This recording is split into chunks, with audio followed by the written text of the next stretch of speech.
Pulling அது எப்படி பண்ணுறது? காலை எழுந்ததும் எதுவும் சாப்பிடாமல் இதயம் வளத்தை வாயில ஊத்தி நல்லா கொப்பளிக்கணும். அப்புறம் அதை துப்பிடணும். இதுதான் oil pulling.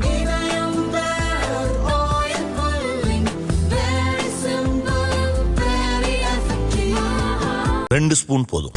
Line date syrup. இதுல அயன், ஃபைபர், விட்டமின்ஸ், நோய் எதிர்ப்பு சக்தி அதிகமா இருக்கு. Lion date syrup.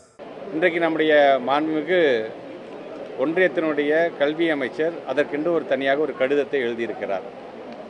அந்த கடிதத்தில் அவர் முழுமையாக பார்த்தீங்கன்னா தமிழ்நாட்டினுடைய தமிழை பற்றிய மிகப்பெரிய பெருமையை நாங்களும் முன்னெடுத்து கொண்டிருக்கின்றோம், ஒன்றியத்தினுடைய பிரதமரும் அதை முன்னெடுத்து கொண்டிருக்கின்றார் என்று ஒரு பல்வேறு செய்திகள்லாம் சொல்லிட்டு கடைசியில் அவர் என்ன சொல்கிறாருன்னா, நீங்கள் இதில் ஒத்துக்கிட்டு நீங்கள் இதில் கையெழுத்து போடுங்க, இது நல்ல ஒரு சமுதாயத்தை, இது இளைய சமுதாயத்தை மனதில் வைத்து தான் இதை நாங்கள் ஃப்ரேம் பண்ணியிருக்கோம் அப்படின்னு அவர் சொல்லுகிறார்.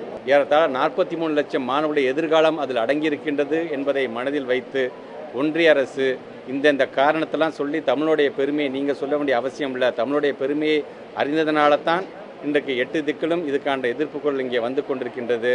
அதனால் தமிழை பற்றியும் தமிழ் இனத்தை பற்றியும் நன்றாக தெரியும். எங்களுடைய இருமொழி கொள்கையின் மூலமாக எங்களுடைய சாதனைகள் என்ன என்பதை நீங்கள் தெரிந்து கொண்டும் அறிந்து கொண்டும் தமிழ்நாட்டுடைய மாடல் நம்ம பின்பற்றணும்பான் என்று சொல்வதற்கு பதிலாக நாங்கள் சொல்கிறதை நீங்கள் கேளுப்பா என்கின்ற அந்த சொல்லைத்தான் நாங்கள் எதிர்க்கிறோம் என்பதை நான் பதிவு செய்கிறேன். 2023 கடைசி தவணையிலேருந்து ஆரம்பித்தது தான் அந்த பிஎம்ஸ்டியில் நீங்கள் கையெழுத்து போட வேண்டும் என்று அவங்க சொல்லியிருந்தாங்க. அப்போ தான் நாங்கள் சொன்னோம், நாங்கள் ஒரு கமிட்டி போடுறோம், என் கமிட்டி என்ன ரெக்கமெண்ட் பண்ணோம் அதுபடி நாங்கள் அதுக்கு முடிவு செய்யலாங்கும் பொழுது தான் அந்த கமிட்டியோட ஆலோசனைப்படி சார் இந்த பிஎம்சியில் முழுமையாக புதிய கல்விக் கொள்கை உள்ளே கொண்டு வருவதாக இருந்தாலும் சரி, பல்வேறு விதமான பிரச்சனையை உள்ளே நுழைக்க மாதிரி பார்க்க நம்மளுடைய சிஸ்டத்தை, நம்ம எஜுகேஷன் சிஸ்டத்தை இது வந்து சீர்குலைக்கிற மாதிரி ஆகின ஒரு விஷயமாக நம்ம ஏற்றுக்கொள்ள வேண்டாம் என்று சொல்லும்போது தான் பிஎம்சியில் எங்களுக்கு ஒரு நம்பிக்கை இல்லைங்க, எங்களுக்கான எப்போதும் வருஷம் நீங்கள் கொடுக்க வேண்டிய பணத்தை கொடுங்க, அதை நாங்கள் புதுசாக இந்த முறை மட்டும் பிஎம்சின்னு என்று சொல்லுங்களே என்ற அந்த வாதத்தை நாங்கள் வைத்தோம்.